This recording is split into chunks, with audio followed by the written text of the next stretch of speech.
মঙ্গলবার সল্টলেকের বনবিতানে নিজের হাতে গাছ পুঁতে অরণ্য সপ্তাহ সূচনা করলেন মুখ্যমন্ত্রী শুভেন্দু অধিকারী।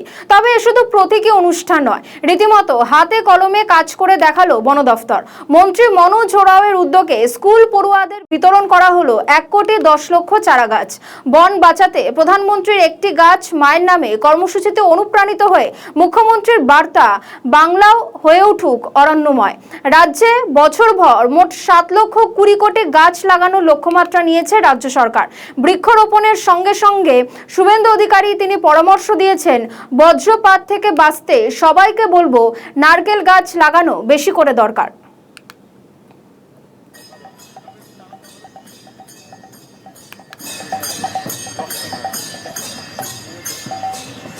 শোভাযাত্রায় এগিয়ে আসছে।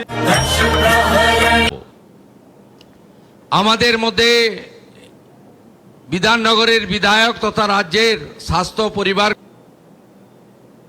আপনারা জানেন যে আমাদের মাননীয় প্রধানমন্ত্রী নরেন্দ্র মোদীজি তিনি বেশ কয়েক বছর ধরে ভারতবর্ষের শুধু উন্নয়ন নয়, বিকাশ আর বিরাসত নয়, তিনি অনেকগুলো সামাজিক ক্ষেত্রে বিপ্লব এনেছেন।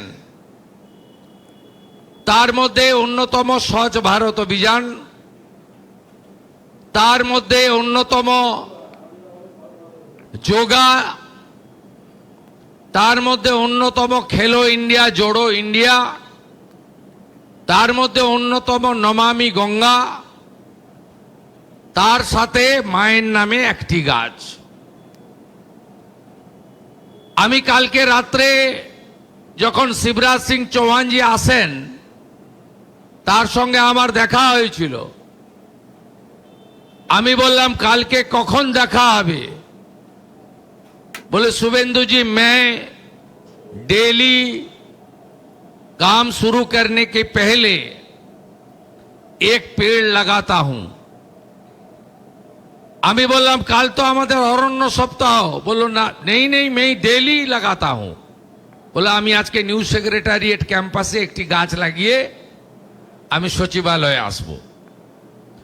এই এক বিপ্লব। আমাদের রাজ্যে কংক্রিটের জঙ্গলে আমরা ভরে গেছি। বিল্ডিং প্ল্যান পাস করার সময়, বিভিন্ন প্রতিষ্ঠান তৈরির সময় সবাই আমরা লিখে দিচ্ছি পৌরসভা, কর্পোরেশন, জেলা পরিষদ, পঞ্চায়েতকে, যে 2/3 আমরা পরিকাঠামো বানাবো, ইনফ্রাস্ট্রাকচার বানাবো, 1/3 আমরা প্ল্যান্টেশন করব। কেউ মানে না। আমরা যখন আকাশপথে